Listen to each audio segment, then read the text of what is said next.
Okay. All right. Thanks for the microphone again. So here we are. Okay, we're in Boston. Why is Boston, or how is Boston significant to America? Does any history buffs out there? The Tea Party, right? Just down the road, some colonists, they got a little upset by, I think it was like a 1% tax increase, something crazy. They would never do that again. And they dressed as natives, they jumped on the boat, they threw all the tea into the water, okay? Which then, eventually, they're like, hey, anyways, it builds up to Declaration of Independence. So when that declaration was written, they're like, we're going to break free. They put it in a little envelope, they get on a ship, and they send it. How long did it take from that boat to get all the way to England? King George, right? How long? Like 3 months just to get that. So they're all fired up, ready to get their own country. They put it, and then they have to wait. They gotta wait 3 months for them to get it, and then they gotta wait another 3 months. I wonder what they said. Do you think they're okay with this? Are they good with this? So that's what communication was like back then. And then, of course, the war ensues. Weeks go by to address the troops. Hey, where should we go? Where should we tax? What happened up in Massachusetts? What happened up in, what were some of those cities up there in New Hampshire? There's such a delay. Compare that to today. Right now, you could text somebody in Japan. How long does that text take? Instantly.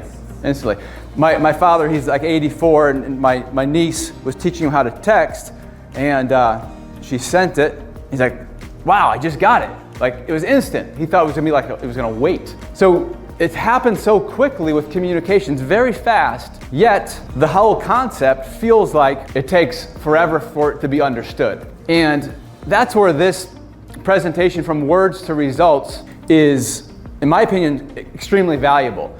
So who should be listening to this? For those who, if you had a magic genie, could have one wish, what would be amazing for your business? Like, what would be that one thing? So think about that. And for me, and for many, is if I was just able to direct an objective and actually have it follow through.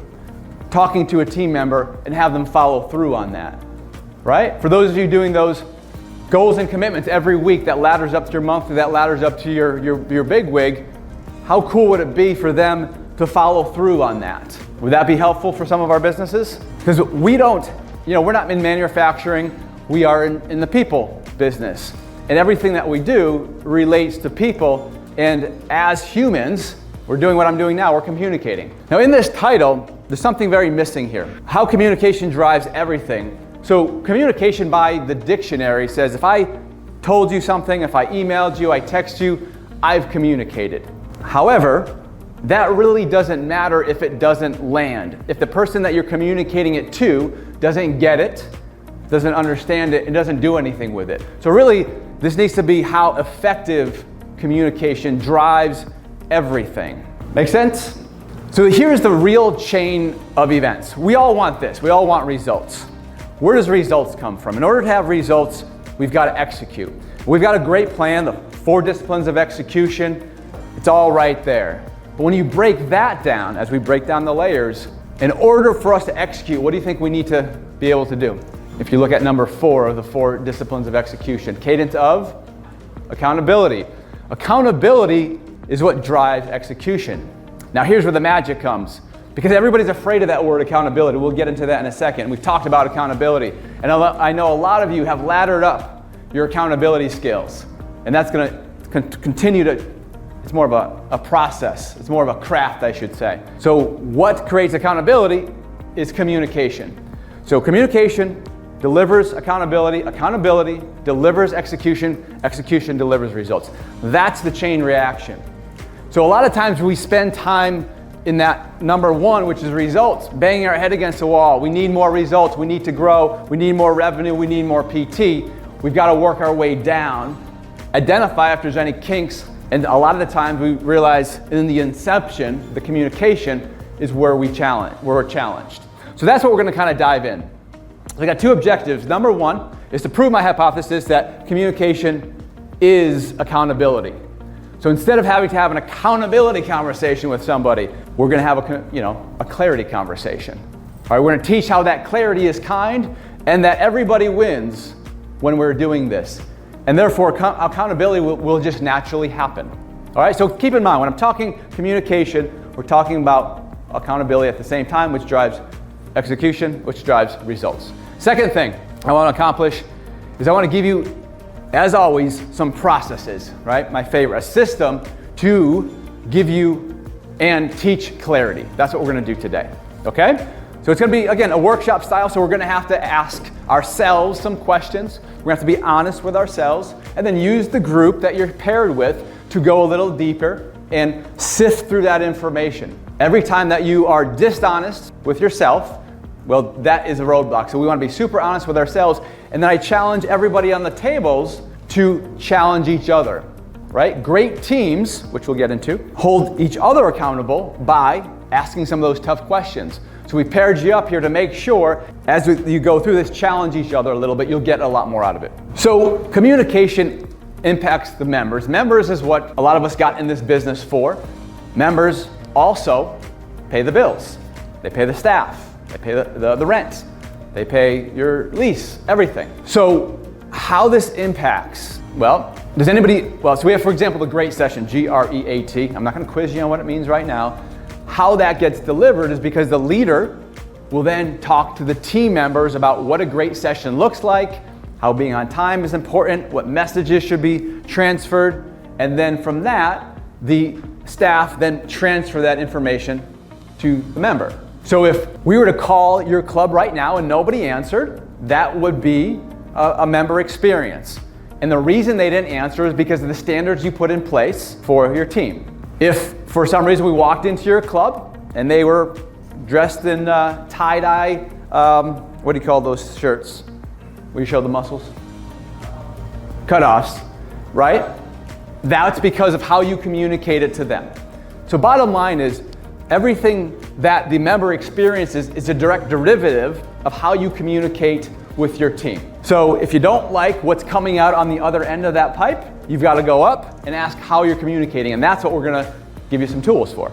So what's at stake is really everything, right? Like I said before, everything that we do in fitness and in service all comes to how we communicate. Me personally, not very, that's what I love about my sales when I started is terrible, but I figured out systems on how to be very efficient and proficient at sales. Same thing with communication. I would always be like, I sent you the email, you should get it, right? I told you that, you should get it. And then you look at the way I speak it in the emails, not super clear.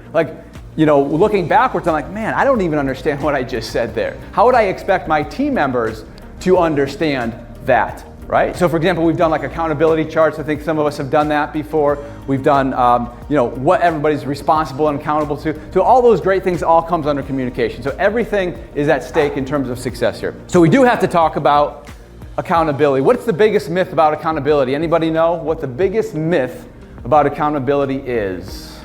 What do you think? Say it out if you feel it. Biggest myth. Keep someone else accountable. That you can keep somebody else accountable. Another way of saying it, Joy, you can't hold anybody accountable. So am I talking out of two sides of my mouth here? Talking about holding people accountable, but yet you can't hold people accountable? What do we mean by that? Joy, what do we mean by that? Everyone can make their own choices. You can't force somebody to do something. Yeah. Let's say you have a teenager, 15 years old, they have homework to do. Can you make him do his homework? Yes or no? Can you make him do his homework? We got a yes, we got a no. How would we make him do his homework? Incentives. Consequences. He still has to do the action though. That's right. He still has to do the action. There's nothing that you can do. You can grab him and use your hands to use it. I mean, that'd be kind of weird, right? Just like you're walking down the street, somebody pulls a gun and say, give me your money. You don't have to give them your money, but there may be some consequences, right? So if we can just kind of understand that you can't force anybody to do anything. Once you digest that, once you accept that, then we can start realizing, well, what do we have available? And you mentioned some consequences. We mentioned some what I call impact. So what I'm gonna, if you've, we talk about options and we can talk about impact. So for that kid who we want him to do his homework, we can say you can't have the car anymore, you can take things away. But there's also other impacts, right? If you don't do the homework, you're not going to pass this class, you don't pass this class, you don't graduate, you don't go to college, and a whole world of things can happen. But if you do, the positive is you do your homework, you get good grades, you get a job that you like, you have the family that you want, you can get that nice fancy car, right? So you can go both ways with that. So all we can really explain when it comes to consequences is the impacts and the options. You can do A or B, or you can even do C, but here's when you do those things, this might happen. Because what happens when people make decisions, they look at the moment, they don't necessarily look at what the chain of events that might occur afterwards. And as great leaders, all we need to do is help them through that. What could happen? Hey, tell me a little bit about what do you think could happen if this happens or doesn't happen. That's it. If you remember this, I always show this one, and I use this as a tool to teach accountability, specifically accountability conversations. All right, I'm not going through the whole thing, but what we're focusing on right now, as you can tell, is number 3. If you can't see it back there, it says number 3 is consequences, intended or unintended consequences. Those are the things, that's where the magic happens as it relates to this whole thing about getting folks to do things. For those who've been with us before, there's this fear, right? Why is there fear around accountability? What do you think? Why is there fear around accountability? Until today, of course. Why is there fear around accountability? Because you'll be called out on your own accountability. Because you might be called out, right? Hey, listen, if I have to hold Mark accountable, that means he's probably going to be looking at me, and I'm not doing a great job holding myself accountable, right? That's one thing. What else? What are the other fears there? Afraid of the response, right? Conflict. You guys are working in a 5,000 square foot box with 2 other people. There could be it's uncomfortable. It could be uncomfortable, right? So let's just avoid that. What's the consequence of avoiding it, though? What's the consequence of avoiding it? Well, we'll get there in a second, so hold that thought. So there's this fear. So fear, when we talk about vibrations and energy, if you remember that chart from a few summits ago, everything in this world vibrates. And when we're vibrating with fear, it's very low vibration. It doesn't accomplish nearly as much, fear-based, versus like love. And then what's the opposite of fear? Anybody, what do you think the opposite of fear? It's like the opposite of light is dark, the opposite of good is bad. What's the opposite of fear? Confidence. What else? Fear, or I think Braveheart, or even The Patriot, right? That movie took place out this way. Courage, that's right. Courage. So what's cool about the physiological response of fear, it's very similar in your body as courage. Because you gotta have your heart rate up. You've gotta have your brain working a little harder in order to have courage. All the same things that naturally happen with fear, we just gotta transform that energy into courage. Because when you do that, everybody wins. Everybody wins, because nobody wins when we live in a fear-based world. Nobody wins in a fear-based world. So the idea here is we can actually build capital with team members, with people, by having these conversations. Actually growing our capital, our trust, by having these conversations. So now you turn something, again, fear-based, negative, now you create light around it, like, wow, I can't wait to talk to this person who's been late the last 3 times. You actually get excited because you're gonna create some clarity there. Because like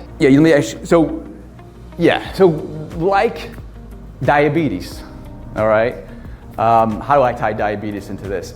Well, diabetes is a serious thing. So why do people, when they know that they're on the verge of diabetes or they even have diabetes, they don't want to work out? Why is that? Anybody know? So I have diabetes type 2, let's say. Doctor says I need to work out. I don't work out. I don't listen to my coach. I don't listen to my dietitian. Why is that? Anybody know? Denial, maybe? Fear of judgment. So what's going to happen? So when I don't work out, what's going to happen is this disease is going to get worse. It's going to take over my life, and even more negative things can happen. But when is that going to take place? Way into the future. That pain, although pretty great, is way out there. The pain of working out, the pain of eating better, exercising, all that, that's right now, and I don't want that pain. Okay? So same thing with these conversations. If you don't have that conversation with your team member, it's not going to go away, I promise you. It's going to come out something very big later. I've done this many times. I'll give you an example where We have team members that all of a sudden they're selling really good, but it's looking a little weird. But oh man, we need some revenue, it's good. Don't want to have that conversation, we don't want to lose that momentum. Then turns out a lot of it was shady, and now something that could have been handled in 30 days now takes 6 to 8 months to fix because of all the loss of trust we have with members. Okay, if you've been in this business long enough, you probably experienced something like that. So it's gonna come out, just remember that, it's gonna come out. Either in your team is gonna be frustrated that you don't hold them accountable, or the members are gonna be dissatisfied. So bottom line is when you gotta address something, we gotta communicate it. And again, I'm gonna show you today that it's actually gonna build this. A lot of times people are like, Andy, well, can you give me something what's the punishment? I don't like to use that word. What's the impact? What's the consequence if somebody doesn't do something? In the past, I would say, I don't know, have them do push-ups. I would have team members do push-ups, right? It's always a fun way, but that's not gonna get it done. Here's a great acronym, HEARD. First thing is, you've gotta talk about the impact of the hours. Like, for example, if you decide to take a mental health day, totally fine. However, just so you know, the rest of the team have to work extra hours. They didn't know that. They just thought everything could shut down for them. But what happens is now Tommy and Sally and myself, we've got to come in, okay? Just as long as they understand that, okay? If you miss a deadline, you might have to work extra hours just so that you know, because we've got to get this done. So hours is something that's very clear in terms of impact. Emotion, whew, that's a big one. So if you've ever made a decision and you feel it in the chest, was that a good decision? Or you felt that you made a wrong decision, so now it's sitting heavy with you. These are important to understand the impact of what we're about to decide on, okay? So that's a big one there. Nobody wants to be up in the middle of the night. A big part of my decision making is, am I gonna wake up in the middle of the night and be freaking out? Because emotionally, I don't wanna have to deal with that. Then relationship. Relationship, similar, is like trust. A lot of times we talk about crucial conversations, content pattern relationship, that CPR for those of you who went through that class. Relationships, when you don't do the things that you say, it starts eroding our relationship, our trust. If all of a sudden Lucas tells me, hey Andy, I'm gonna do it this time, I said it 3 times I was going to do it, why would I believe that Lucas is going to do it? Our relationship is degraded, our trust is down.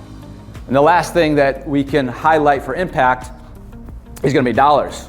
How much is this gonna cost you? How much is it gonna cost the team? We're not gonna be able to, get all that new equipment that we talked about if we as a team do not hit our goal. So that's a big one there. So use this HEARD as it's been a nice way for me to be able to articulate, communicate the impact rather than just forcing my team to do a bunch of push-ups when they don't hit their goal. All right, remember the impact of not being clear, I think I've emphasized this, that it's gonna come and bite you in the butt at some point. So clarity, of course, is kind. A lot of you know my 3 pillars of management. So it's clear expectations, tools, and proper follow-up. So where this impacts, it has to be in the expectations. Right from the get-go, whatever project we're doing, whatever goals that we have, we'll be talking about WIGs tomorrow, building those goals, how we're gonna roll them out. It's important to understand the impact of us hitting and achieving this versus not. And then of course, making sure you have that follow-up. So, okay? So questions for you is, how do we communicate? What forms of communication do we have available? I'll give you the first one. I'm doing it right now. It's verbal communication. What are some other forms of communication? Say it out loud. Body language. Body language, right? That's a big one. How we're standing, facial expressions. What did you say, Brad? So written, right? Writing things down. So those are 3. What's another one? Was it? Meetings is a rhythm of how we're going to communicate. What else in terms of how we communicate? Let's see. How do I play Jeff? So visual, like scorecards would be an example. Scoreboards would be an example. When you see a nice visual, that's like when you see. Well, those are words, but when you see like that pig with the little money, that was a visual to represent something. So that's the visual. A lot of people, very visual, sticks with it. If you have a big a big thing now with AI is you're taking those funky spreadsheets that some of us really just love those little squares. Some people can't stand those squares, so now they transform them into something for a visual person. That's an example. So you have verbal, written, nonverbal, visual, and this big one here. You maybe learned this as a kid. Do as I say, not as I do. So this is the model. You've got a model says way more than anything else, right? You don't have to say a word. If we say, hey, our core value is this, being proactive, yet I'm blaming everybody else over here. I'm not modeling that behavior. I'm telling everybody that proactive is not that important, even though over here I'm saying it is, but what I'm actually doing and modeling is not very good. Okay? So those are the 4 or 5 ways in which we can communicate, so keep that in mind. So how do we, by a show of hands, who's a master communicator here? Who's just like, who's had maybe gotten an award at some point for master communication? Phil, tell us about it. About the award? Yeah. Well, yeah. It goes way back, decades, but on the internet, when it was young, I did something that was noted nationally. Cool. So you actually got an award for that. That's awesome. It was in politics, so I'm reluctant to bring it up. Fair. All right, so what we're going to do, it seems like most of us, we've got some work to do on our communication. So let's see how we score. And what I want you to do is take a few minutes so you pull out the one that's stapled. Just go with that first page. Don't go beyond that. And you want to give yourself some honest scores. So we're going to give you about 5 to 6 minutes. Once you're done on your table, talk to each other about how you scored in your communication. All right, 5 minutes goes now. Who's the master communicator at the table here? 39? Holy cow. I feel like I scored myself too high. Well, we naturally will. You have to communicate with yourself. Right. Yeah. Well, I do communicate well with the staff members. We do have our huddles. Yep. We do have our wigs, and then we do have the one-on-ones as well. Yes. So I feel like I've established that part. It's still, I feel like without communication, you don't have nothing else. Do you feel it's landing? Is it sticking? It is. Okay. It is. Good. Good. I think the only problem is I feel like we need to hold them more accountable, but I know that, like, if they're doing, like, for the weekend, Yeah. if they haven't reached what they were supposed to reach, they're supposed to get they've done everything that they are supposed to possibly do in order to get that one client, so we're kind of like, well, it's okay. Yes. But at the end of the day, it's really not okay. So I want to hold them more accountable, but I just don't know how or if I'm doing the right thing. Do you score your commitments and goals like ones or zeros? No. Okay. That's a good way to, that way you can look week over week. So you can pull up a team member and you can look at, okay, good, good. So that would be a good indication of how clear we are. You know, if they're hitting their commitments, then you're probably pretty clear. If they're not, 50% of the time, then that's where the opportunity lies. Also, it's like if you have one team member who's doing all the commitments and hitting their goal, and one who says they're doing all the commitments and they're never hitting their goal, well, something's not really happening up here that they're saying is happening. It kind of goes up and down. Yeah, it's a good average. They actually do every step well. Yeah. The end result isn't always where it should be. Yeah. And that's what we'll be talking about, building. It goes beyond than just these conversations. It goes the infrastructure of the organization so that clarity really resonates and not everything we do. So, cool. All right. What's up, everyone? Dale, nice to see you. How do we do on our scores here? I mean, 30, 33. Got Phil over there, solid 5. Dominating. Yes, Phil. That's right. How you doing? How you doing? Nice to meet you. All right. We're both 40. Okay. And it's out of 45, so that's pretty good. How'd you do? Jeff and I recognize that we have a lot of work to do. Okay. Well, that's step one, right? Step one. So 30, not bad. 45, which is really between him and I. Yeah. And he's scored a 30. Gotcha. Cool. So good. Then I think you'll like the rest of this stuff. Phil, you'll be teaching next time. All right, good. How do we do here? Who's our master communicator? Well, the interesting thing is, I listen to gyms. Yep. Oh, yes. My communication with them is really bad. Okay. But they're also, both of them are retired law enforcement. So they got pensions or grown-ups, right? They don't really require hand-holding, but They're adults. yeah, but Yep. at the same time, if I don't give them goals, they're just hanging out. Yes. So So they're very reactive to what I do with them.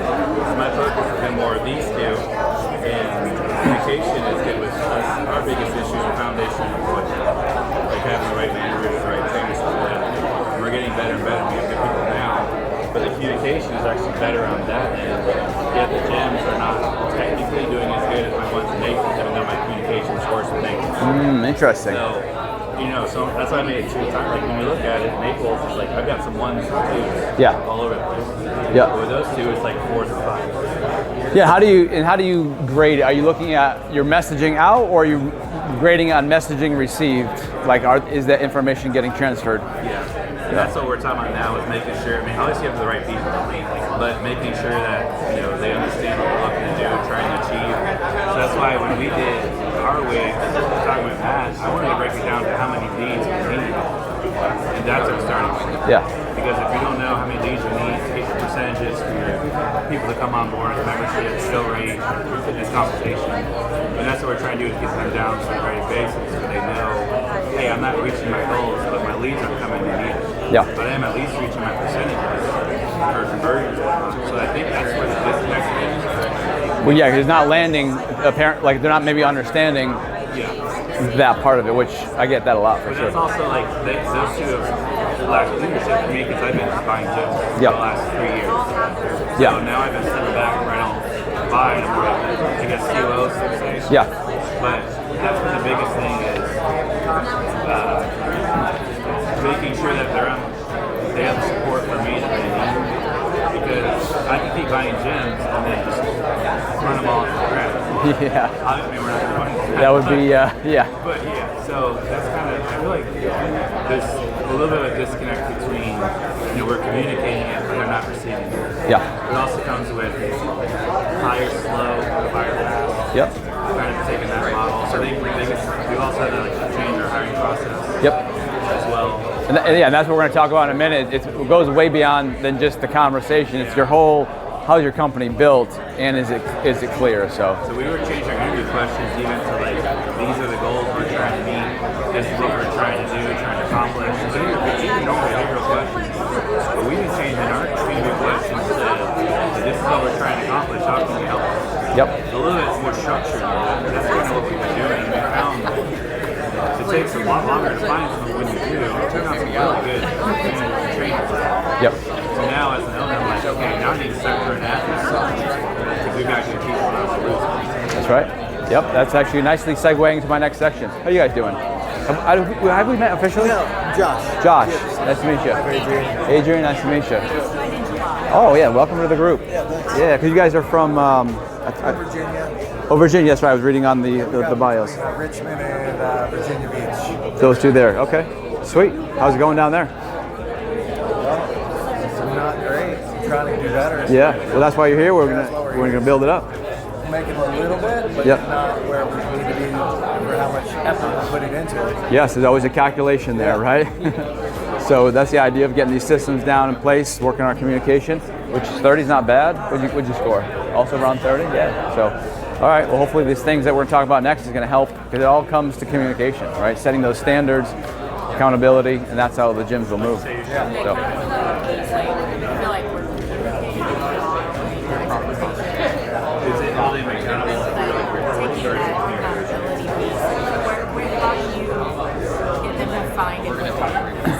Yes.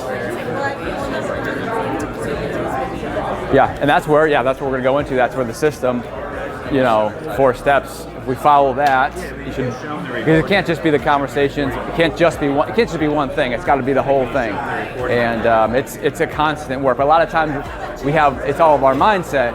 They should just. You catch yourself saying that. That's the problem right there.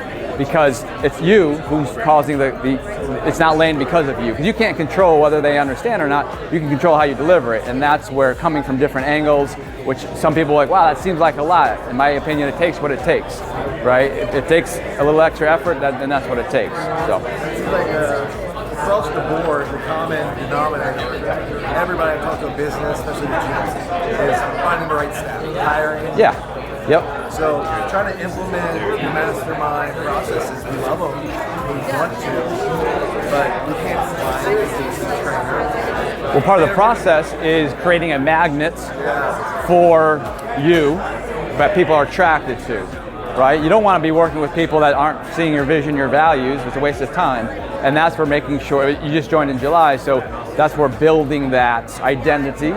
Because even though we're all Anytime Fitness, doesn't mean our identity as leaders, as people is the same. So you got to be crystal clear on that, so that when people are looking, like, I want to be part of that. You want to go hiking? Do you want to do this? Do you want to do that? No, I prefer to play video games. Okay, then that's not our group that you're going to hang with. So that's where making sure that you're clear. Like if you're like, hey, let's go hiking and everything, and we just play video games all weekend, you'd be like, I thought we were going hiking. Yeah, we changed our mind. Like, we're not going to be friends for very long, right? So that's the same simple concept.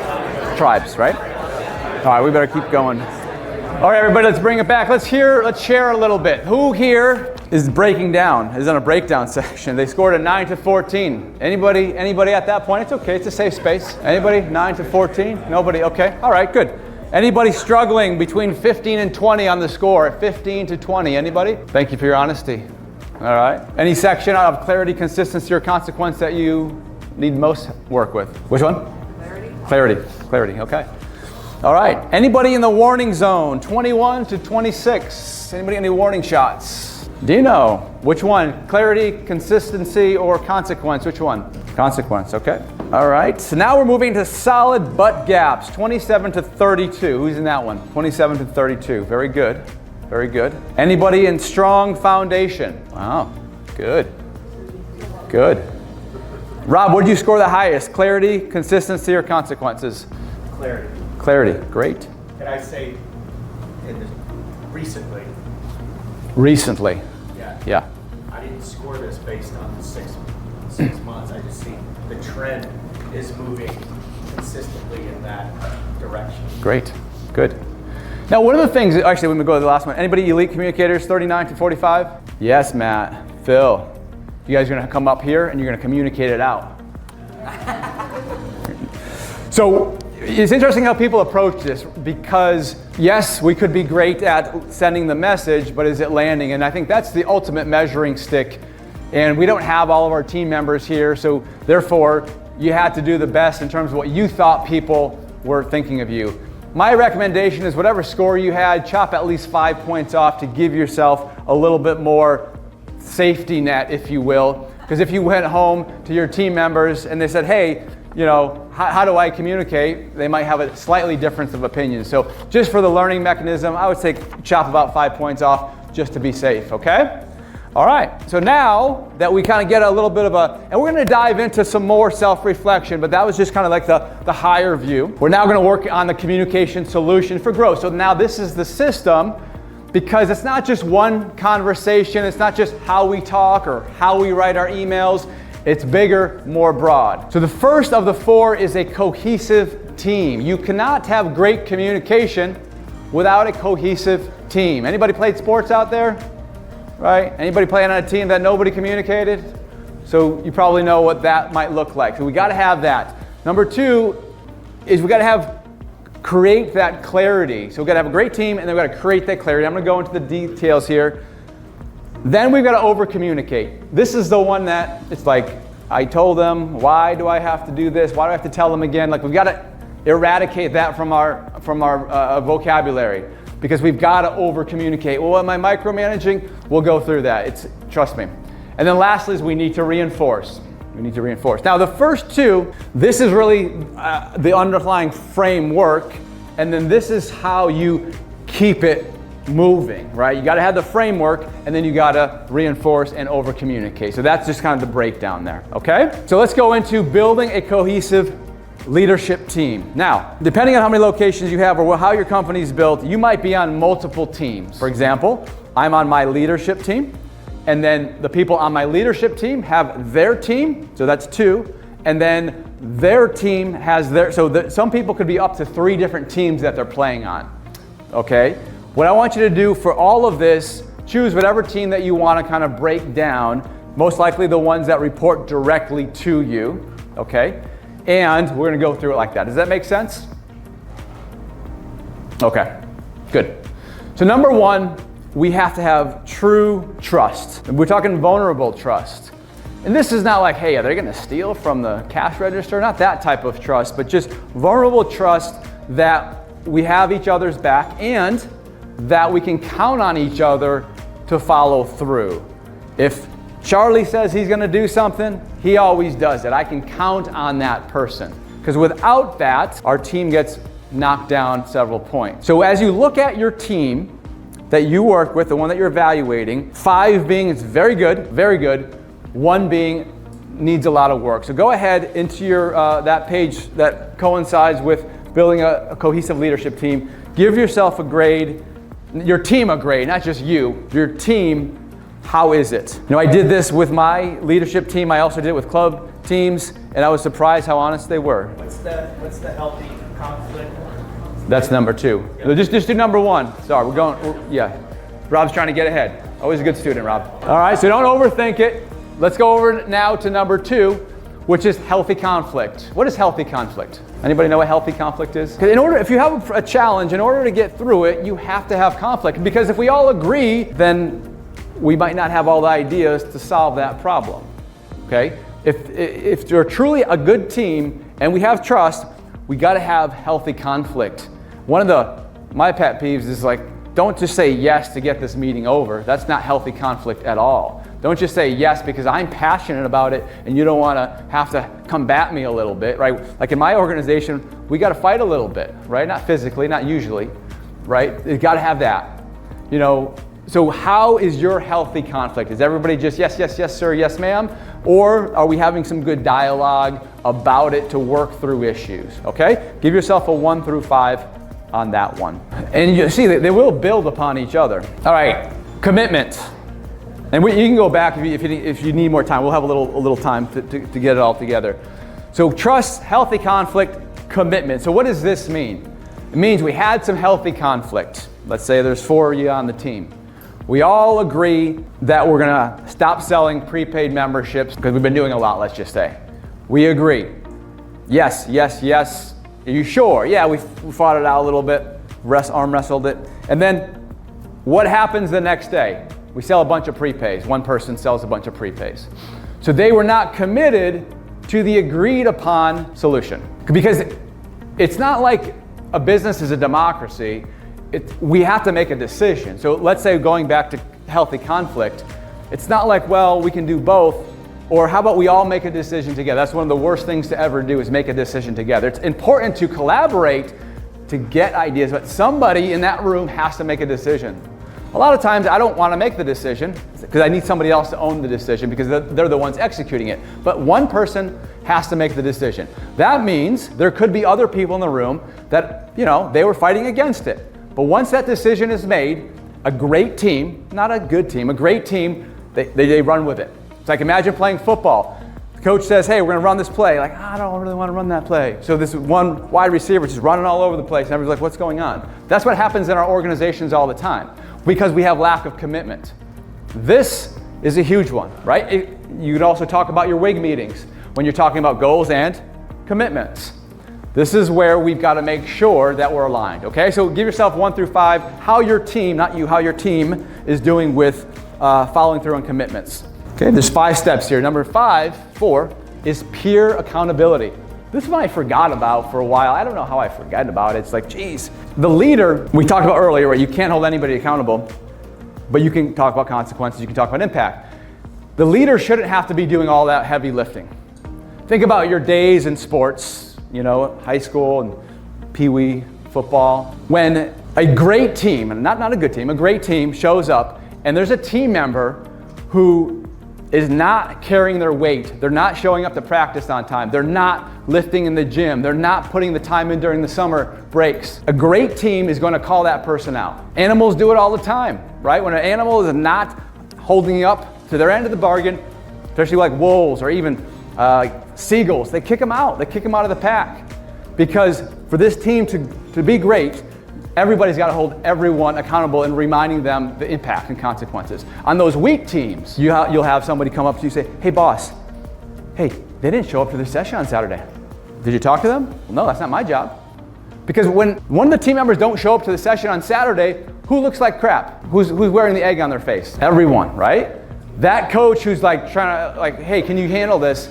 They got the same egg as everybody else. So a great team, not a good team, a great team will call each other out. During your WIG meetings, if there's a bunch of BS like, oh yeah, I didn't miss my commitment because I took the weekend off. Question, did you know you were going to take the weekend off? Well, yeah, well then why'd you make a commitment that needed the weekend? So people need to call that bullshit out, and that's what peer accountability is, right? That should be nice as a leader that takes a little bit of the burden off. You can't hold everything, and that's where a great team is. So give yourself a score 1 through 5. How does your team do on holding each other accountable? All right, last step here to build a cohesive leadership team is results. I was talking to a manager most recently. We're doing this immersion program for area leaders. So they're not officially an area leader. However, we're going through like a 60-day period. And she was like, Andy, I want to get some feedback, which I love when they ask that. How are we doing? Am I going to be able to become that area manager? And I said, let's take a look. How are we doing? She says, great. It's a different person than the other that said great before. Everything's great in my world. So we looked at it. So they were definitely doing better with their calls, better with their bookings, closing still a little bit light, but still better. So all those metrics were starting to move, but the results completely sucked. All right, to sugarcoat it, if you will.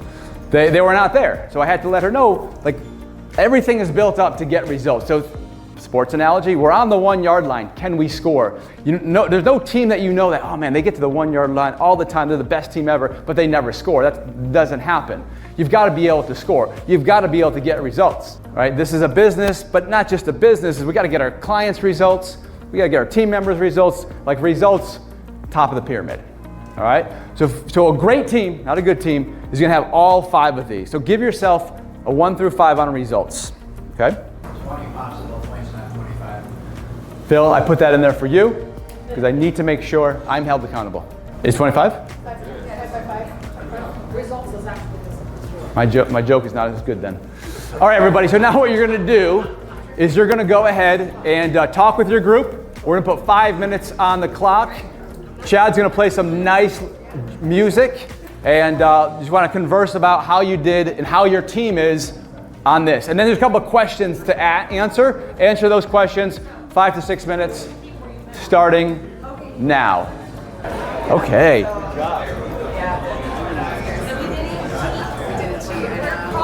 Cross table. I got same score. Well, I don't know if we scored the same for Oh, for team, yeah.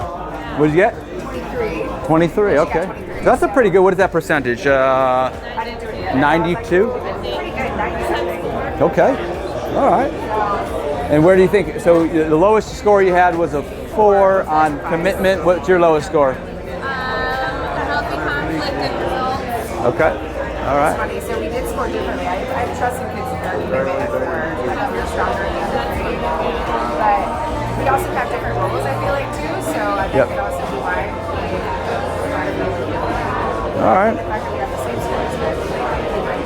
Cool. We'll dive a little deeper, answer those 2 questions there. Oh, sorry. 64. Okay.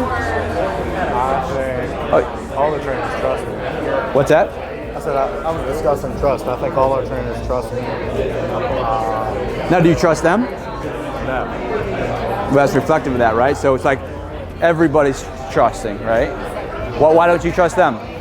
I trust certain ones with certain things. Right. I just know some people aren't going to follow through and some people will halfway follow through. Okay. So do you think you can have an elevate without trust for everybody? Do you think you can really elevate that team without trust? Yes, but I know it's better with trust. Yeah, I would challenge that. I would say it's really like that, kind of the bedrock where if, because what's the point of us having a conversation if I know you're not going to do anything? Like, I just wasted all this time, Yeah, I guess what I'm saying is we've achieved a lot without the full circle of trust, but I think we can do a lot better with it. Yeah. Well, that's good. That's good. Yeah. Yeah. Awesome. Healthy conflict, I think all my one-on-one meetings, they feel comfortable saying stuff they probably, like as far as like, I like this, I don't want to do that, yada, yada, yada. So I feel pretty confident with that. Good. Yeah, that's one that people struggle with. If you're good on that one, that's great, because a lot of times people, we revert to our upbringing when we were at the the dinner table, whether we had dinner with the family or not, and how we interacted. that comes out now. So now you have 5 people on your team that had 5 different, we call it a seminar for 18 years. So how do they deal with conflict? Cool. I think that's different in our group meetings. I don't think anybody contributes or like says, oh, I don't like this, I don't want to do that. That's when everybody just kisses ass and nods. Because I'm there. Yeah, that's one of the curses of being the leader is that it's I don't get the truth of like what's actually going on. that's one of the hardest ones, which I think I'll talk about right after this as you reminded me that you don't get the truth. And that hurts though, because then you get blind spots. Hey, why don't you, like, you're on the ground, like, why don't you tell me? And I think with certain people I do. I think with you I do. With Tyler I have really good relationship with you too. Trainers though, I don't think they haven't had enough one-on-one time with me to trust me to say what they really think. Well, that even gives you more, like, they're more afraid, like, 'cause they don't know you, and then all of a sudden you're trying to give them feedback. Yeah. You get more of the cliche, like, yep, everything's good, I'm happy, training people. Oh, yes, me up and down. Yep, great. Yeah. Yes, Captain. And then we go. I noticed you haven't made a sale in 2 months. Yeah, Yeah. but I'm trying real hard. I'm making real big impact on people. And then they start crying, and then, And then a month later, they need more money or something. yeah. But yeah, so that's where, you know, as you look at those, accountability, the team accountable. All right. I think commitment-wise, we have people committed to different things. Jordan wants to sell, Scott wants to coach. Yeah, we're not all committed to the same thing. Yeah. Ty wants to do better, but doesn't want to do the work to get better. So then that's interesting. Yeah, because we got to align that, because that's one team. We talked a few. It goes back to the clarity thing I said is our like. Yeah. Yeah, because everybody can have their own reality. We can, like, and that's fine. But on a team, we've got to have a shared reality. Otherwise, it's not going to work as well. But good. I'm glad you guys are getting some great results with a 64. So imagine what's going to happen. Right. That's the most frustrating A part lot of of it. room for growth. No, not frustrating. That's the opportunity.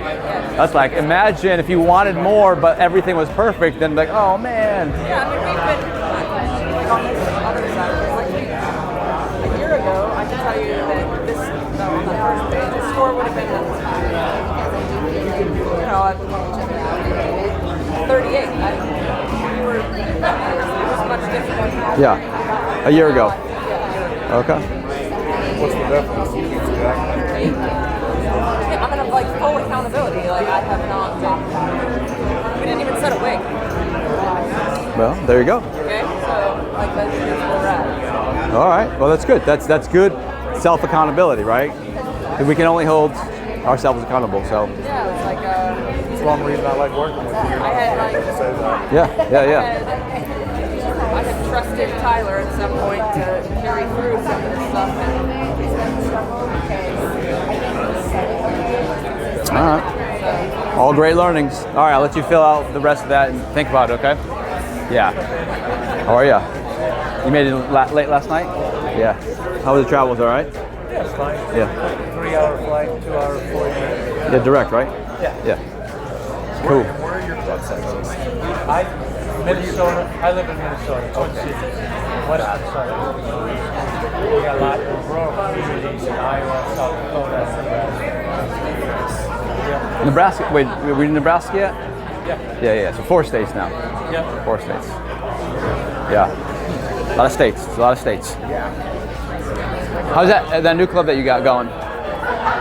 You closed on that club, right? The 6 club? We did. Yeah. Yeah, we took possession of it August 1st. Oh, sweet. Congratulations. Everything's going smooth? It is. It's I love the analogy. It's got really solid bones. Yeah. It's just about building the muscle. Yep. And we're building the muscle. So I've got a new meeting with corporate to finalize the design, and actually they've got a preferred vendor system for contractors. So I'm a little blind faith. I'm going to go with one of their vendors. All right. I'll let you know how it goes. Corporate vendors. Yeah. What do you think of that, Jason?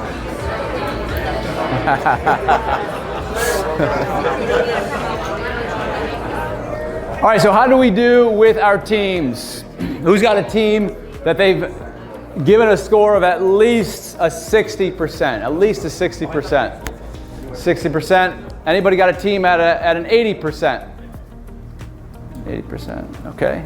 And anybody have a team lower than a 50%? Oh, thank you, sir. Okay. So again, what's interesting about all of this is it all works and flows together. What would you say, what was eye-opening as you look at your overall score, your individual score? Who wants to share? Who saw something interesting about this phase of the workshop? What did you see? Karim, what did you see? So the two things, there's a correlation between some of the indicators. Like for example, I put 2 on commitment and 2 on peer accountability. And I thought they meant a lot because you know how committed the team was to actually hit their goal versus just being ready to be done with the meeting. Yep. Okay, I listened, now I'm ready to work. Yeah. And peer accountability is that they'll circumvent each other and go straight to me. So it comes to I'm not communicating effectively because they're just skipping and going straight to me. So I thought that was interesting. Yeah, good, good, good. Who's got something else to share that was eye-opening for this team? Lucas? So my first 3 are 5, and then the last 3 are 3 and 2. Okay. And so the biggest thing has been, for us, I feel like, is making sure that people we hire on board are the right people, and that they see what we see, Yes. feel what we feel. In other words, their vision is aligned with ours. So that's been the biggest thing because, you know, I feel like our trust, healthy conflict, and commitment is really good. Cool. But then it's not correlating into accountability and results. Yep. So I challenge all of you to go back to your team with this, the next team meeting you have, and have them do the same exact exercise. Because again, you're limited here based off what you think the trust was, you think the commitment was, you think the accountability was. They might think something different. All right, we all got to be aligned. We got to be clear on how we are as a team, and then from there we can start working on these things. I was talking with Laura over there. As an owner, one of the ones we tend to struggle with is the healthy conflict, because as an owner, sometimes team members, they're just either intimidated or your voice has a heavier weight and they don't want to conflict with you, right? Which then the impact and consequence of that is you're not covering your blind spots. Like me, based on my locations, I'm not in them every day. So how am I going to be able to really give you everything? Yeah, I have my experience. Yes, I have my thoughts and opinions. But if you're just blindly taking what I have to say, knowing that that's totally not going to work, that's not fair. That's not a team. So really think about how your voice carries in your organization, because it does make a big difference. You don't realize, like I didn't realize, I'm just Andy, I'm just talking the way I talk. But if I haven't, let's say I go to do a club visit and I've got a new coach, and I talk to that coach the same way I talk to like Matt, my director of sales for the whole Anytime Fitness, it doesn't go well. I always get a call, hey Andy, what did you say to my coach? They want to quit. So I've learned that the hard way. Even though I'm just having a good conversation, I thought it was great. Hey, it was a great conversation with your coach, man. Really great. And then the next call is they quit. So just be careful with that. Okay. All right, build a cohesive team. Now, step 2 here is we got to create clarity from 6 different pieces here. This is where it's like, this is part of your DNA that we're making up here. So as we go through each one, do you know each one for your team? And also, does your team? So for example, purpose, why we exist. Why does your company, your gym exist in your community? Do you have quick response to that? We're here to help elevate people's lives. We're here to make a career for people and get people become the best versions of ourselves. That's why we exist, and that's what I push throughout the organization. Do they know that? You can call and quiz. Some will. Some will know better than others. So be honest with yourself. Do you know your purpose? Does your team know your purpose? Give yourself a number. Well, actually, write your purpose down too. Check yourself right there. So write down your purpose and give yourself a score of whether your team knows what that is. And if you don't really know your purpose, don't just make it up. Just put it there as something that you're going to work on between now and the next time we connect. Okay? So take a minute there to think about your purpose, why you exist. So a quick story, an analogy I think I use at this table over here is this is also recruiting your tribe. You've got to understand that you're creating a magnet with your energy and attracting certain people, and you don't want to dupe them. You want to be clear. So for example, if I say, hey Brad, let's go hiking this weekend, right? Brad likes to hike. I say, hey, let's go hiking. He comes over to my place. Hey man, let's play a couple of video games for a little bit. And we end up playing video games the whole day. Brad doesn't like video games. That wasn't clear. There was a lack of trust now, and Brad's not gonna want to hang out with me anymore, right? So a lot of times, you've got to make sure you're clear with your team members and the recruiting of your team members. What is this tribe? What is this team all about? Because that's where it begins. Your clarity begins there. So that's why the clarity part, the purpose is so important there. Okay, the second part is the values, how we behave. How do we behave at our organization? It's different than other places. Even if we're all Anytime Fitness, my team is very different. I recruited in the past somebody from another Anytime group, and I felt based off their experience, this is going to be money. This is great. Values not that they had bad values. The values that what we drove did not fit, and although that person had great talent, wasn't good for our team. Okay, so this comes down to the core values. If you're newer to the group, you don't have your core values yet, that's okay. But if you have your core values, make sure you know them and grade yourself 1 through 5. Does your team know them to the level that you do? And remember, with values, I could say the word solution driven. I could get 10 different ways what that means. I could say the word caring. I could say friendly. I could say a numerous amount of our core values. I also have to explain what that actually looks like. Because based off of your upbringing, your first 18-year seminar, you've all gone through it. We've all been through that 18-year seminar, right? It was decent for some, not as good for others, great for others. You have a certain perspective of those words. So you got to align your language with those values. One of my pet peeves is when we use words without any depth. Ooh, mindset. Okay, what does that mean? Right? What does that actually mean? In my organization, we were very crystal clear on what that means, and we go over it every single week on all of our one value a week. So, okay, everybody got that one? Next one is, what do you do? And you have to think, like, well, Andy, obviously everybody knows what we do. Well, do they?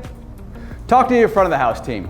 Ask them what an SGT is compared to, I don't know, a team session. Do they know what we do? Do they know what the FMS is? Do they know what we do? Do they know what our core client is? Or they keep talking to everybody about powerlifting and or CrossFit exercises. Does your team know what on earth it is that you do?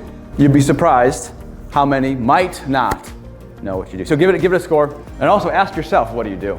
Next is, how do we succeed? Now we're gonna have to look backwards before forward, because you have to look at how you're gonna succeed these last 6 months. Tomorrow we'll start talking about how you're gonna succeed moving forward. Looking back, how well did your team know what the wildly important goal was, the lead measures? How ingrained were they? How did you communicate that? How clear was it? 5 being very clear, 1 being not so much. Now, just because you may have missed your week doesn't mean you missed that part, but in many cases it probably does. 1 through 5. Next one. This one here. That same person who was recruited and did, very, very smart, very good. I also would walk in the office while they're watching a football game on their TV in prime time, right? Focus was on the football game. Focus was not on growing that club. This one here is like, what is the most important message that you're driving home to your team? For example, right now, at my Anytimes, it's very simple. Long-term agreements for PT, new membership units, that's what our focus is, and appointments, FC's booked, and front of the house appointments booked. That's it. There's been times that I would talk about draft, I would talk about this, which I still talk about draft on a monthly basis, but just on a weekly and daily basis, That's the focus. Because if we do that, everything else, you can't grow your draft without new memberships. Well, Andy, I just won't cancel anybody. Yeah, don't cancel anybody, but we'll see what happens. Okay? So that's where our focus is. So that's where you're taking that strategy and bringing it down to a focus. So 5 being you're really good at that, or you're like old Andy, which is 5 different focuses, and I cheat by putting it on an umbrella. It's really just about helping people. That's what we're doing, but you got to do these 5 different things. Okay? What is that singular focus that you're going after? Lastly, here's your roles. Who does what? Remember, this is about that accountability chart. If you don't have the accountability chart on who does what, do that. That's going to be good, because only one person can be in charge of something. You can't have multiple people in charge, accountable I should say, to more than one thing, because then those fingers go back and forth. I thought you were doing this, I thought you were doing that, and then you don't know. And then you don't know who to praise either, because like who is accountable to this? It did very well. All right, 1 through 5.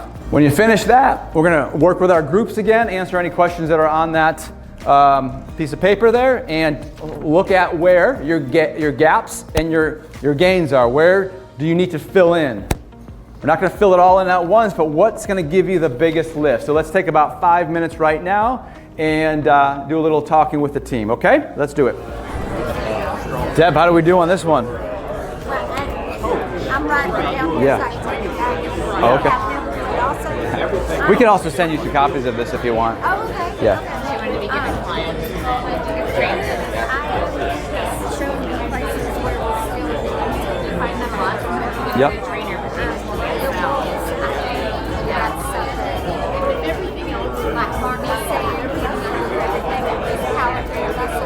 Yeah. I'm still doing some of that, so I've got to make sure that Like, does Alex and Mitchell have their roles? And like, is it clearly laid out, like what you would expect from them? probably not as defined as what we do. Yeah. Right now we're okay because it's too close. Yes. We don't have to do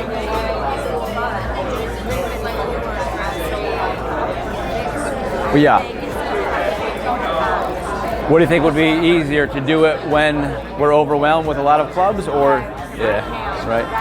Now's the time to do it. 'Cause, yeah. That was one of the things that I was thinking. Yep.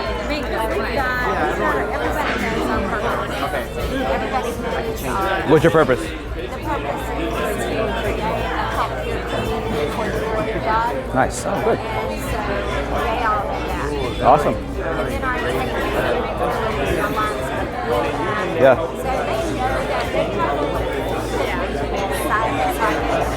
And then we have to be in all of our Okay. so they know that. Do you guys talk about like your values at all at your meetings? Yeah. Okay. Sometimes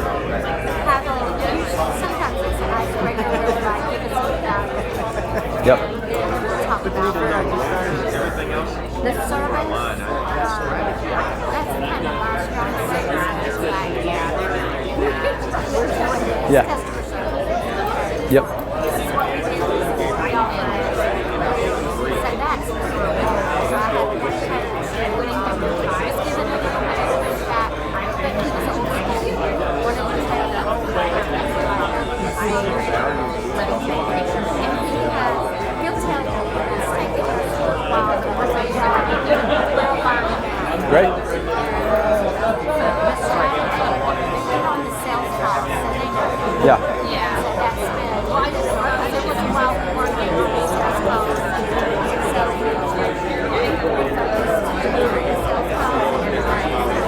All right. Awesome. So it sounds like you're already communicating the standards that you want, and yeah. Excellent. Awesome. Yeah. Yep. Great. Great. How'd you do? So. Yeah. I think we just need to get back to finding our purpose. Yep. One of ours comes our mastermind calls. Isaiah, we're trying to run a bunch of short-term plays. Yeah. Just to drive foot traffic. Yep. And he goes, well, what's the reason to make more money? I was like, okay, like why? Yeah. I don't think we have clear definition. Yes. Yeah, purpose that you can all rally around, right? Some people, in the end, you'll make more money, but yeah. And actually buy into what you're providing Yep. to the community. So I think it's the Cool. Yeah, that'll be also a powerful magnet for recruiting team members, but also for recruiting members. So we'll be able to feel that. Yeah. Cool. All right. How'd you guys do on these parts?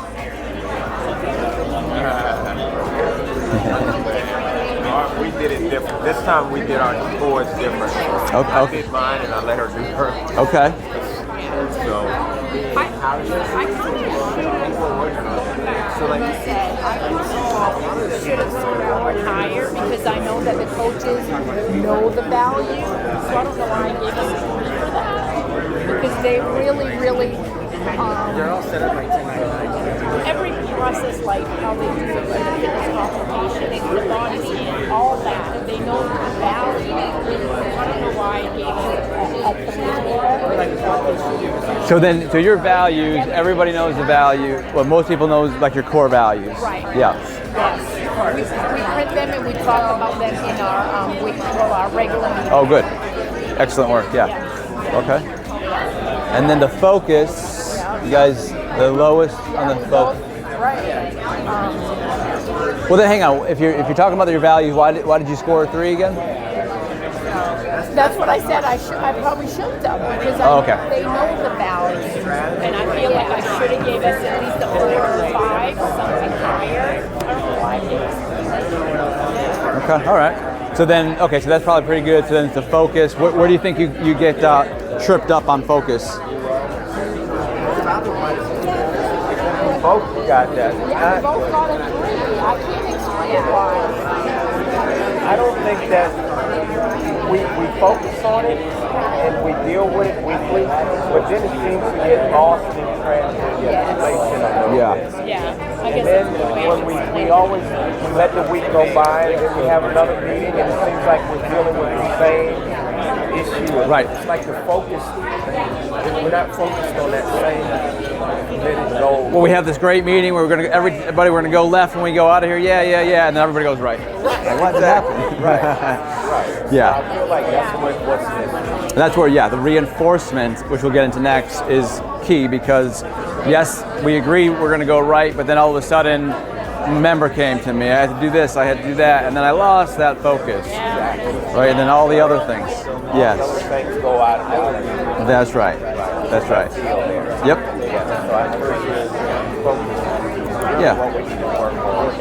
Yeah, for some, like for myself, that's probably my hardest one is to just keep my message because I have all these great ideas, and then I gotta even let my team know that you've got to filter those. Like you can't do all the your job is to actually get rid of most of my ideas and just get it down to the one that we focus on. Right. Yeah.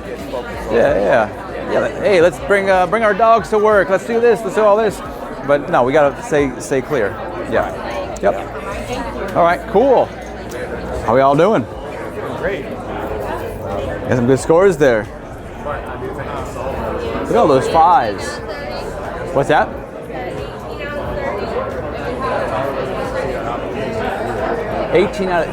Did I do the scoring right? It's out of 30 points? Yeah. So is that one that hurt a little bit, right? I'm going to be it's going to be interesting when I take this exact sheet and duplicate it for my team.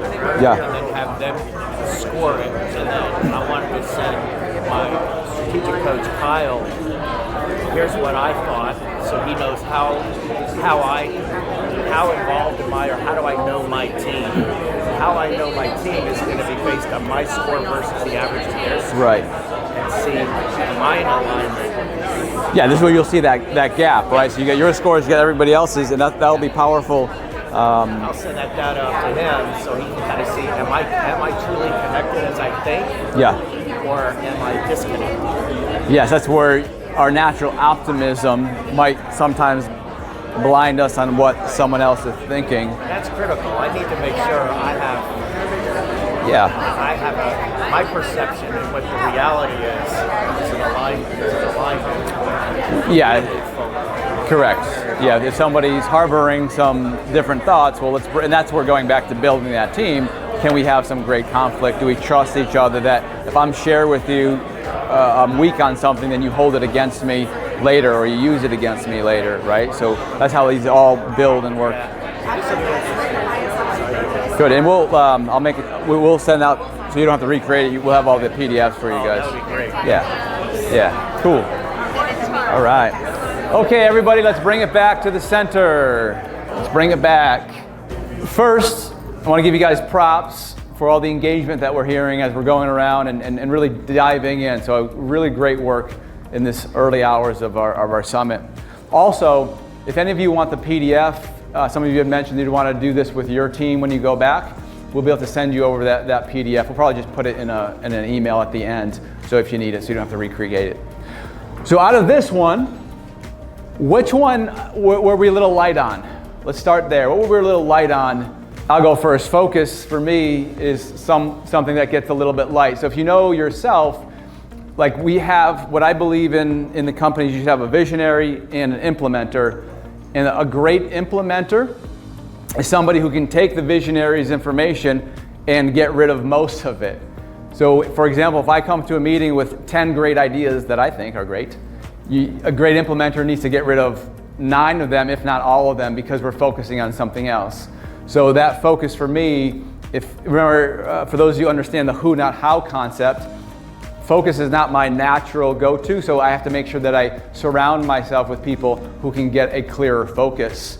And if we can't, going back to the team, if I can't conflict with them, then they're always going to say yes, and they're also going to be all over the map as well. So these are some of my learning. So what are some of the ones that you were light on? Who can share? Who wants to share? Phil? 0 on purpose. So you didn't feel you have a clear purpose with you and your team? We have a sense, but I've never put it in writing. And if you ask our staff what our purpose is, you can get as many answers as you have staff. Yeah, that's a great call out there. I remember I was guilty of that in the past, especially with my goals too. I would write them down in a little dark room and hold them close, not realizing that's everybody else that are going to execute on that. Who else has one that they can share that they need to do a little work on? Go ahead, safe spot. Lucas? Same thing as you, focus. My vision was to get a bunch of gyms, but then right now it needs to be focused on, okay, just finish this last gym and then just focus on the systems and operations of each gym individually. Yep, so focus for Lucas, that's good. All right, who's doing really well on purpose? Raise your hand if you're doing really well on purpose. Who can share really well on purpose? Garrett, how do you get purpose clear to your team? How do you do that? Talk about it a lot. Yep. Eat it often.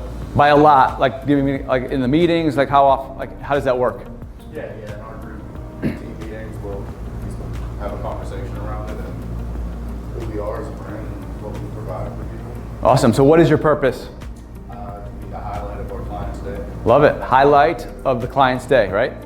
Yeah, that's nice. I love it. Values. Who's doing really well with the values? Clarity around values. Who's doing well? Hannah, a little quasi, yes? Tell us. We do everything by our core values. Every manager's meeting, we call it sound off, and like everyone goes around and says what our Team Ireland core values are. And like in our weekly Zoom calls, we always ask like, what core value are you channeling right now? And in every interview that we do, we ask people like what their core values are and see if it aligns with ours. And if my managers get a little spicy, I'm like, okay, that's not what we're doing right now. That doesn't align with who we are. Really? So I would say we're pretty solid on that. That's like the one I feel like we're the most in sync about. So that's really good. If you guys heard her, every meeting, they're talking about the ones that they're talking about that week. How many core values do you have? 7 core values. And do you do one each week or all 7 each week? Every manager's meeting, we go over all of them, and then like when in our Zoom calls each week, I just ask them like, which one are you channeling this week, or bi-weekly? Gotcha. Feeling, and then they just explain. Just getting them to think about it, getting them to bring some examples. That's beautiful, right? So this is the whole concept of bringing core values to life. We got them on the wall too, right? I'm sure a lot of you got them on the wall too. Just like a member seeing a special, that goes to the wayside as well. So that's where we got to bring them to life in multiple examples. Okay. Let's see who's service. How are we doing on service? We good? Christian? We're crushing it. All of our staff members know every single part of the gym. They can bring people in through the membership side, but also through the training side. All of our coaches, office people, everybody participate in all of our sessions in there. So a lot of cross training? Yes. So everybody knows what he's saying if you didn't hear in the back.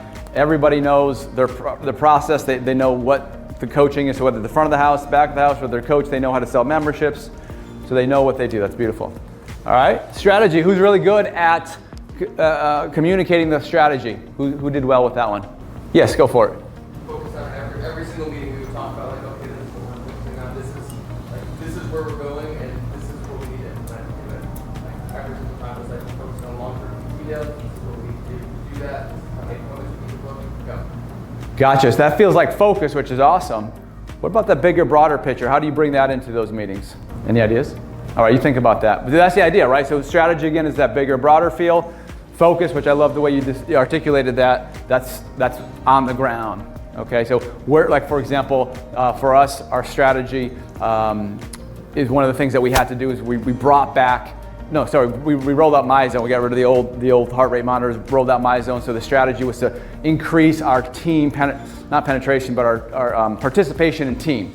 Because it really started to kind of go down. It didn't have the value. So that was one of our strategies in the first part of the year, as an example, which is bigger, broader, and then the focus was a little bit different. All right, lastly, who's really good at delineating the roles? Again, that accountability chart will really help with that.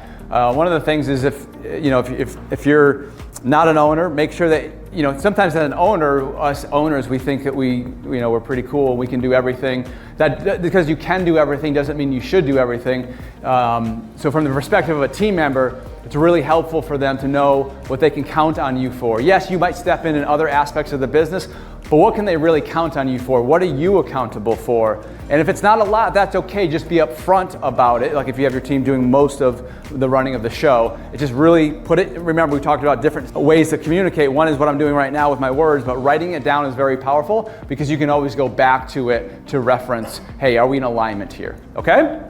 All right, so we hit the first two. We'll pick up some speed in the air here. That was the framework. So now what we're going to talk about is how we over-communicate clarity, how we over-communicate it. So whether it be on a daily, a weekly, or a monthly. So building on now, how are you communicating all your messages daily, weekly, monthly?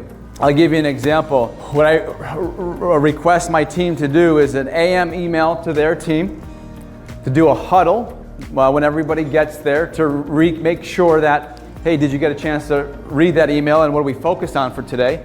I like them to have a live chat, especially for like the area managers. Obviously in a club, we don't have to do a live chat, but in an area team to be chatting what's going well, just to make sure that we're engaged. Then a PM check-in. This is what so we look at the stats real quick. I know that we're supposed to make a lot of phone calls in Club A. We've made 4 phone calls. That person would get a phone call. The other people are doing well would get a text that they're doing well. And then lastly is an end of day report. Now, when you look at all that, you're like, well, Andy, that's a lot. It's a lot. I challenge you one day as an owner to try to do that and follow through on that. It's hard, I'm not gonna lie, but it does take what it takes. And what you'll notice is not everybody, a funny story last night is Chad was getting all fired up, right, Chad, you remember? People were asking him, hey, where's this or where's that? He's like, I sent the emails. I'm guilty. I even asked Chad, where are we going for our meet and greet tonight? He's like, Andy, I sent you the email. I didn't read it, I'll be honest with you, I didn't read it, okay? So the team might not read the email. They might be busy with a guest at the 10 a.m. huddle, so they missed that. They might not be active on the chat, but they do get a PM check-in, and maybe they do the end of the day report. In a lot of cases, their team members aren't going to get these 5 checkpoints. But as a leader, making sure that we are the keyword is over-communicate, because there's a lot of other noise out there. Okay?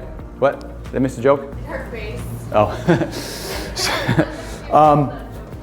So that's where this over-communication will really make the difference. Now you'll get a little pushback if you run this on Monday and you don't give a why behind it, because it will feel like over-communication.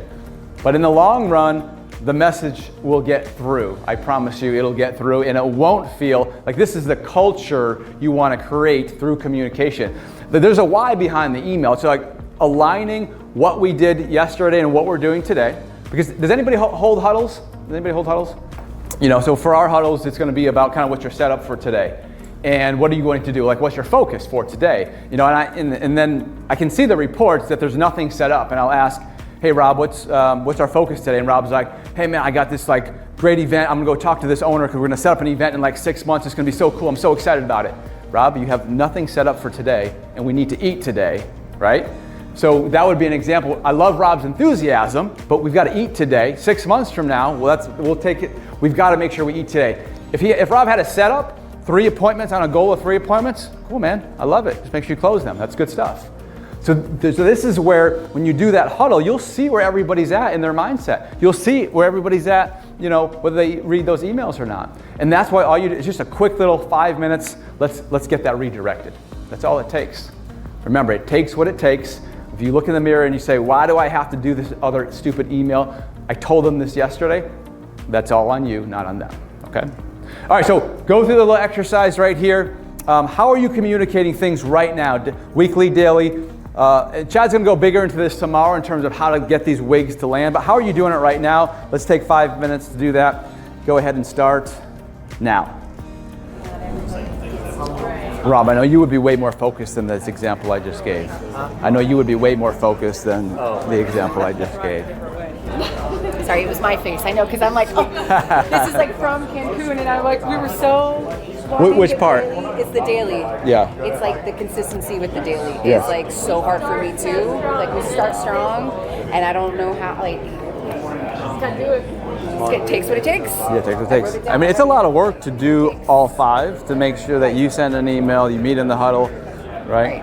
Like it can be exactly. That's what I was like. Okay, it can be teamwork. Yeah, and then of course, if for some reason you can't make the huddle, you know, you have somebody else. That's the show always goes on. Always the show. Must You know, or if you can't make those middays because you're at an event, you know, you have someone else to do that. So, again, though, if you're in a club, I should have been more clear on that. It's well, actually no, they're all the same. It's just the PM check-in is going to be looking at your stats for the day. Hey, you had 2 FCs. Did they close? Yes or no? Right. That's all. That's where I think I can be better on daily though, and like doing that every day because I also like something I found that I'll think moving forward, right? Instead of like looking at it like per week or then per month. Yes. Like, then it's too late almost, right? Yes. To be like, Oh yeah. Oh yeah. Our days are fast. Right. Things are fast. And then if I don't know if you have many part-timers, that's where the daily email we've been adding, even in single units, to the GM will email just here's what's just to keep everybody engaged throughout the week. You know, and they're not like this. They're like this. Just little things, like usually shout outs, gets them to read it and stuff like that.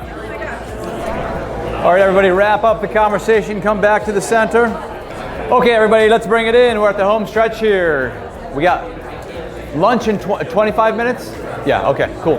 All right, everybody, we're almost there. Got one more piece here. Who feels they're pretty good, or they are already pretty good at over communicating? Who's doing a really nice job here? Anybody? I'm sure some of you are.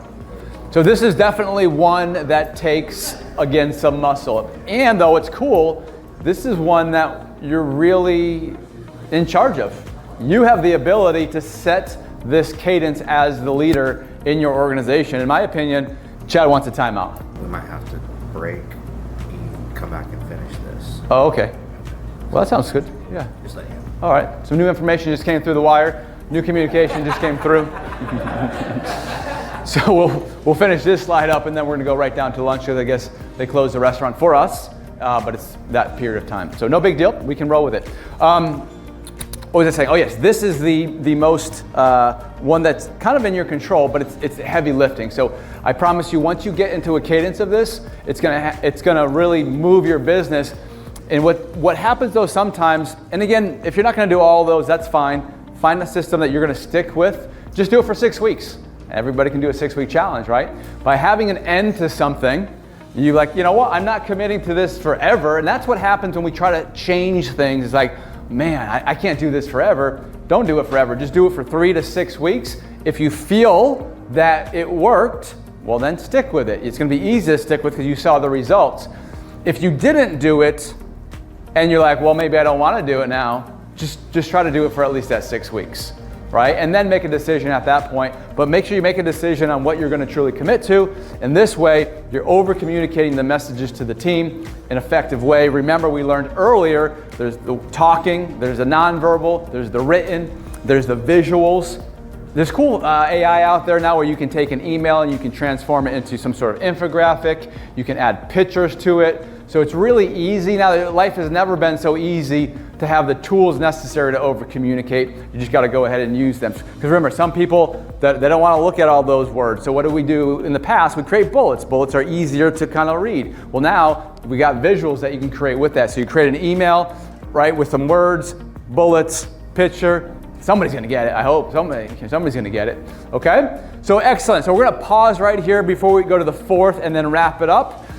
So we're going to keep you hanging. It's a cliffhanger because this movie's going to end really good. It's going to be a little twist at the end. So let's take a pause. We're going to go right downstairs. Does everybody know where it is? You go, there's a stairwell. It's probably easiest. I don't think we can all fit in one elevator.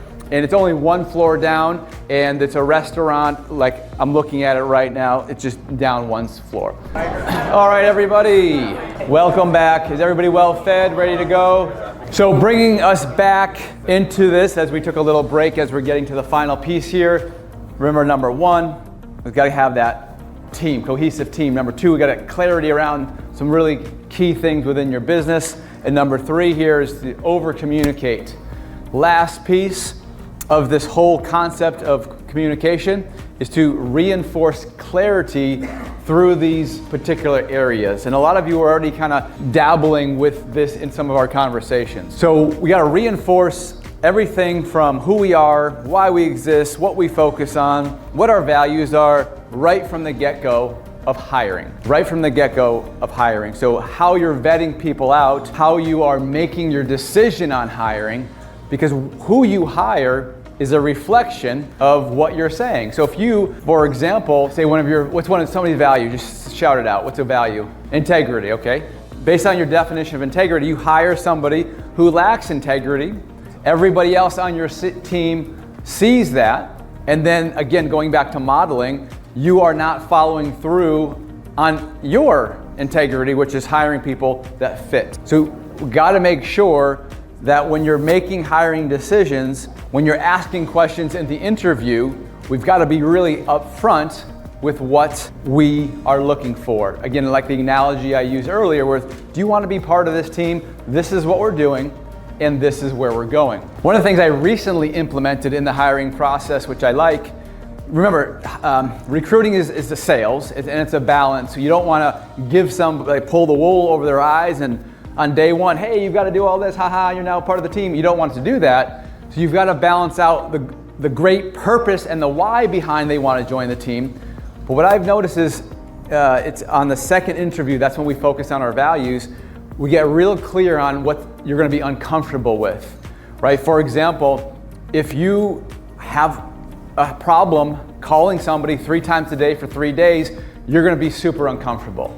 If you have a problem with following through on commitments that you say you're going to do, you're going to be super uncomfortable here. If you, right now during the interview, you feel very friendly and caring, but if you don't exhibit that in our organization, you're going to feel very uncomfortable. And just being upfront with them in the beginning, you're going to vet out a whole bunch of people. Because think about that interview process. They're trying to sell you on why they should work for you, and you're trying to sell them on why they should, you know what I'm saying, right? Both ways.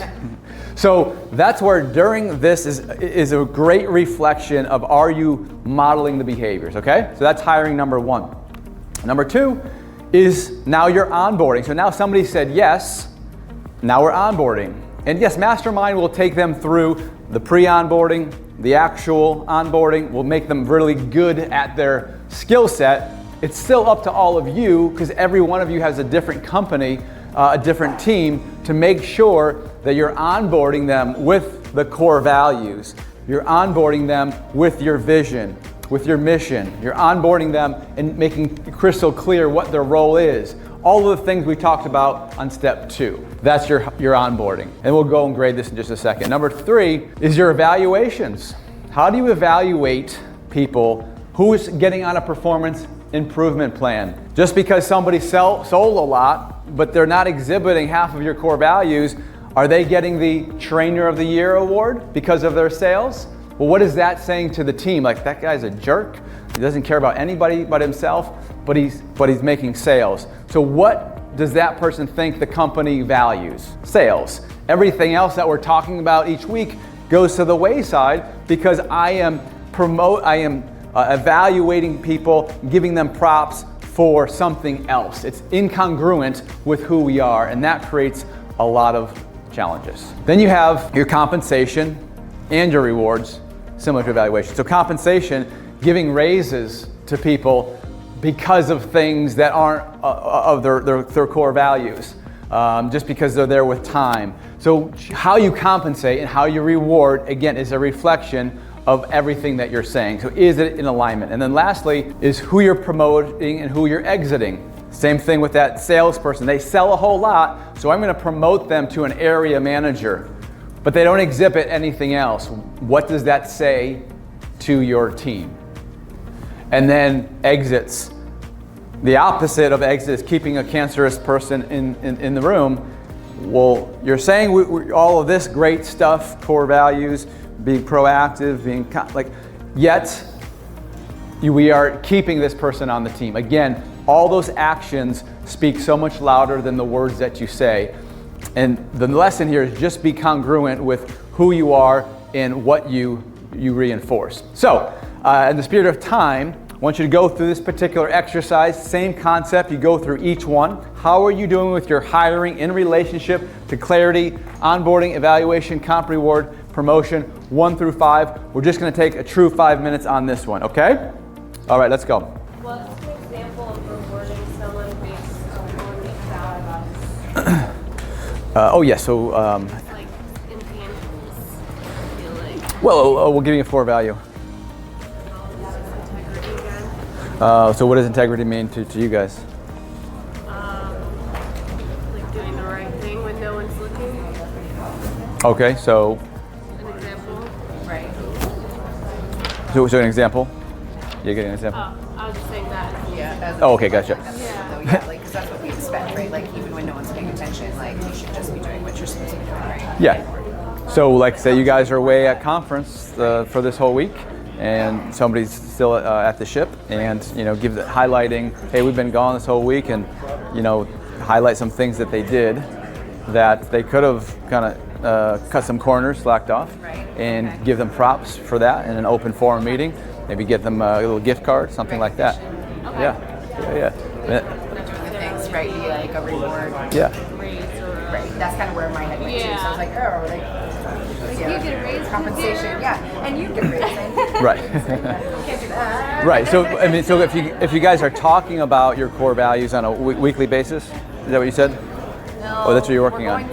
So that this would be a good time to couple the two, which is as your, hey, this week's core value is integrity. What does integrity mean to you, to me? Okay, this is our shared reality. I want to give props to so and so. So have those ready to go. And ideally, it's a cool thing once they get more ingrained is everybody on the team say, hey, give us an example of one of your teammates who really demonstrated this core value, and they start saying nice things, and it becomes a very nice way to start your calls. So that way you start with that right energy right from the top. How's everyone scoring on this particular one? 76%. You're the third one. It's a comfortable corner. Yes, nicely tucked away, warm. Okay, cool. Yeah, so you guys are, tell me about that promotion and exit one, Christian. We keep people around way longer than we should. Yeah. They get away with way too much, and then it just becomes comfortable, it becomes a norm. But I feel like it's because of that thing you were talking about, the fear of the quality of candidates you're gonna be having to replace them. It's like, will I find someone maybe I can make some concessions? Yes, that's horrible, but it's just State's a big thing. We live in a town of 6,000 people. As soon as you start going around firing people hear about it. Or small town. Yeah, small town. I got one of those. But then we're stuck with employees that out of 5 shifts a week they show up on time for maybe one of them. It sounds like those, well, I mean, Stacey, you've gotten a lot better with having those uncomfortable conversations and creating clarity. And you exited somebody not 6 months ago from that, right? Something similar? Well, it wasn't value. Couldn't work the hours required. But we hold it accountable. Yeah. We didn't make concessions. Yep. Which, hey, I'm proud of her because there was a time where she was allowed that to happen. Yeah, absolutely. Well, okay, we'll cover those shifts. And, Yep.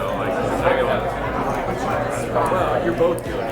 It's work, so Right. And you're better now for it. You even went through a little learning with recruiting, right? A little lesson there. That was good, fun. It's not fun. That was at the last summit, right? That was at the last summit you were going through that? Yeah, he texted me at the last one guy. Yeah, that's right. And there was going to be a lie about being in a car accident. Yeah, but now you found somebody you really, really like. So, see that? It all works out. So then you can see how that having these conversations that we were talking about earlier really, you need to have the other two before you can get to these two, right? Cool. All right, we got to keep moving. All right, everybody, we're going to wrap this one up. Let's bring it back to the center. All right, so at this point, you've self-evaluated yourself on those 4 big blocks. I don't want to do that one yet. So now, just because of time, we're not going to be able to talk more about it. Look at which of those 4 blocks, I'm going to get to it real quick. From the cohesive team to create clarity, that's the framework. Do you have that? Do you need to work on that? If you have that, how is your over-communication? How is your reinforcement? So over the next couple of days here at the conference as well, figure out where this needs to be fine-tuned. At the beginning, we talked about the importance and the weight that great, crystal clear communication, how that can affect all the way down to your member, to your team member, and your overall mental health. So creating clarity is ultimately the objective here. So what I would recommend is you review all the solutions, create one action step per advantage, one action step only, and then this is the one we mentioned about a 6-week challenge is you put 15 minutes on your calendar, reoccurring, just 15 minutes, not a lot of time, every week to just evaluate that. Do it for 6 weeks and see what type of improvements your company, your organization has made, okay? So remember, clarity is kind. I hope you guys enjoyed this workshop. This is not the end of the conversation on accountability and communication, but it is certainly an important one. Hope you enjoyed it. And what we're gonna do is we're gonna take only a 5-minute break just so we came back from lunch. We're gonna switch out our slide decks here. And Chad wanted me to show you this. If you like things here at Mastermind, if you want to leave a review, super happy and grateful for that. All right, everybody. Thank you all for your time.